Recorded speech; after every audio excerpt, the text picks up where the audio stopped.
Sir, meron na naman pong panibagong travel advisory from France. Ano pong gagawin mo dito ng Malacanang? I think we will communicate immediately. Well, we've been communicating with the embassies since at least yesterday, and probably earlier than that. We will communicate the same with France, and perhaps we should communicate in the most diplomatic way possible that there is an urgent request from our country that not to be inflicted this harm if the basis isn't that concrete. And I think that will be the simplest message that we will try and send them in, again, the most diplomatic way possible. Sir, have you talked to any foreign leaders about your concerns?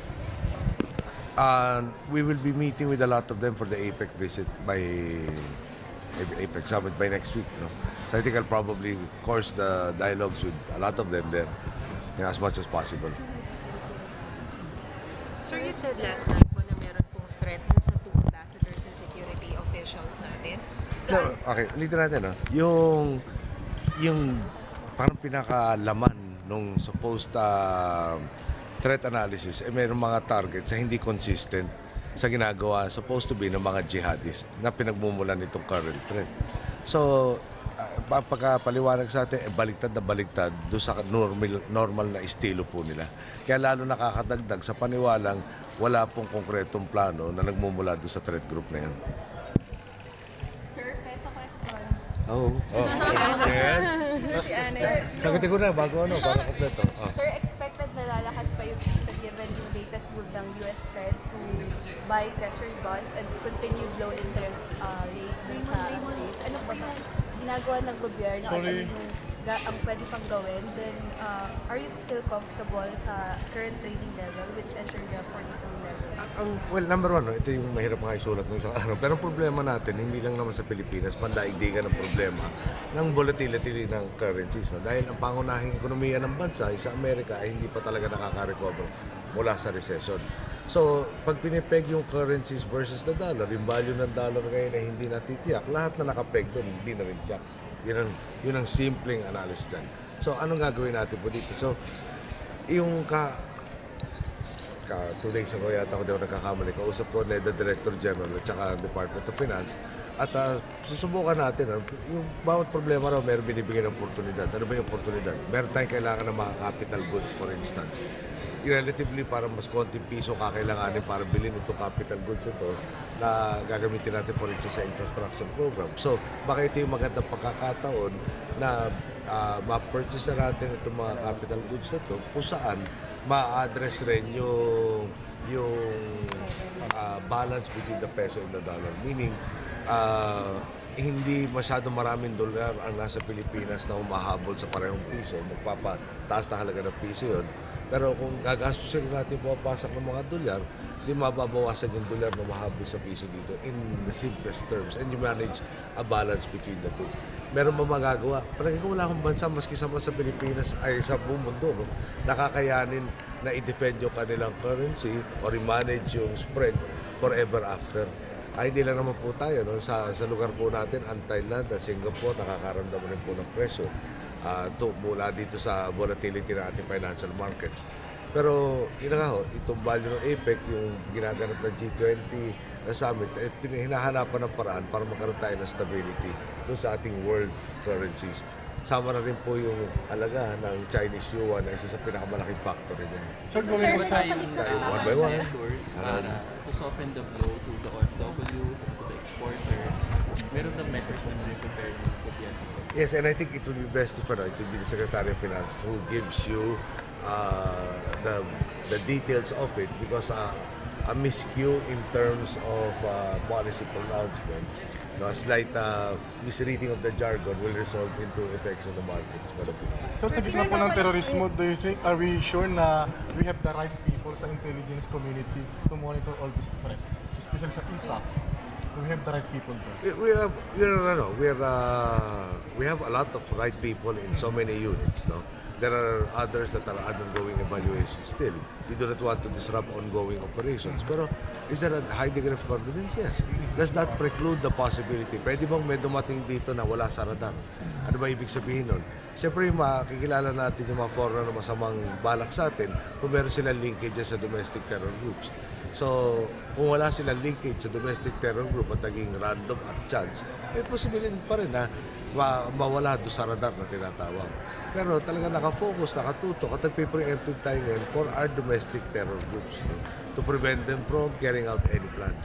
Sir, clarification lang po, on the part of the government, yung measure na gagawin natin is to spend on capital goods and infrastructure using the dollar. That is one measure. You want to try and remove yung excess volumes, no, of dollars in the country.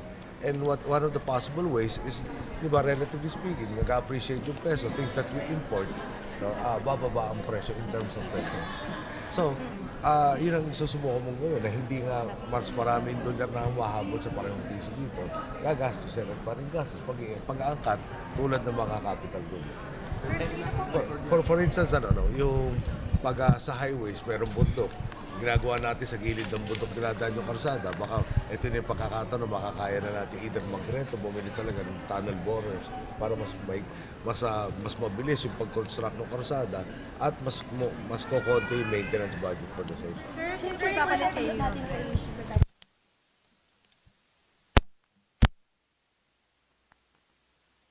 So, sinabi ko dati tatlo. No? Si Baldos, si Robredo, at si Paez. Ngayon, sino naiwan? Si Baldos, pinalitan na namin appointment papers niya para hindi na acting.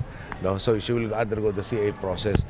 Now, in the case of Robredo and the DNR Secretary, sabi ko lang, sila active pa muna dahil i-review whether or not there is a more urgent need. For instance, yung informal settlers problem natin, na expertise si Jesse Robredo.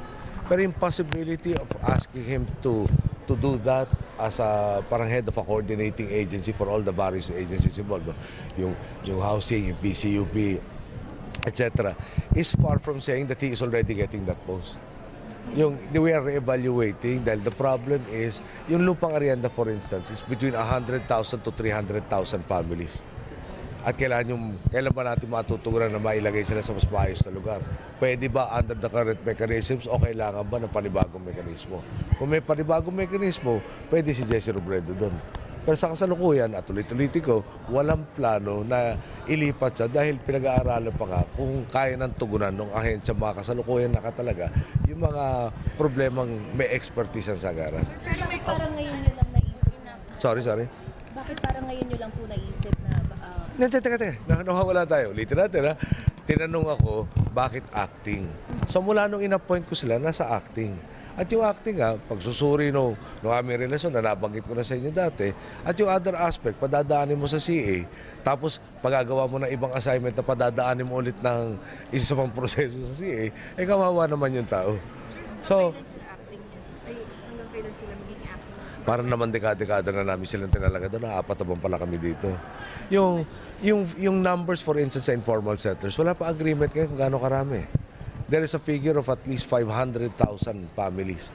Di-multiply mo by 5. Living in danger areas. Karamihan. Yung health issues, yung education opportunities, lahat na, no? Should there be a czar appointed to address that problem? That's 2.5 million Filipinos right away. Now, medyo massive ang intervention na kakailanganin. Yung most of them are in our security services. I assume they would have read the reports earlier than I did. There was a bombing in Cotabato, for instance. So that was one of the things that we were trying to prevent. No? At na-harden mo na yung mga poblasyon, yung mga bayan.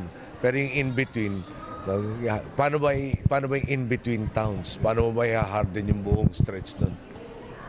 So for now, walang cabinet feedback. The cabinet has just gotten a very good positive rating. Now from a negative rating the last time they did it. So yung change is parang from minus, I'm sorry na, si Ray can give you siguro the minus to a positive 22 if I'm not mistaken. So why should we have a cabinet revamp at this point in time when the people are happy with their performance? Sir, siguro mga after 1 year, yung assessment. Review performance. Palagi ko yung mahusay ang ginagawa, no? Let me cite some of them, for instance. Ona, Almendras, I'm very happy with their performance. Singson, parang you name it, most of them, if not all of them, are performing as or better than expected. Others, I've had to call their attention to improvements. Pero for the most part, I'm very happy that they have been assisting me and addressing all of the problems in this country. Sir, yung cabinet revamp this year. Hello, last. Ha? Yung cabinet revamp for this year, premature pa sir, masyado pang maaari. Inaayos, magre-revamp ka kung meron mga pakakailangan. Anong pakakailangan? Yeah. So, thank you. Last na lang sir, yung joke nyo kanina, joke ba yun? Sabi nyo in 5 years, so baka nag-aalaga na rin kayo. No, talaga Royce. Sabi nga sa inyo dati, hope springs eternal. So may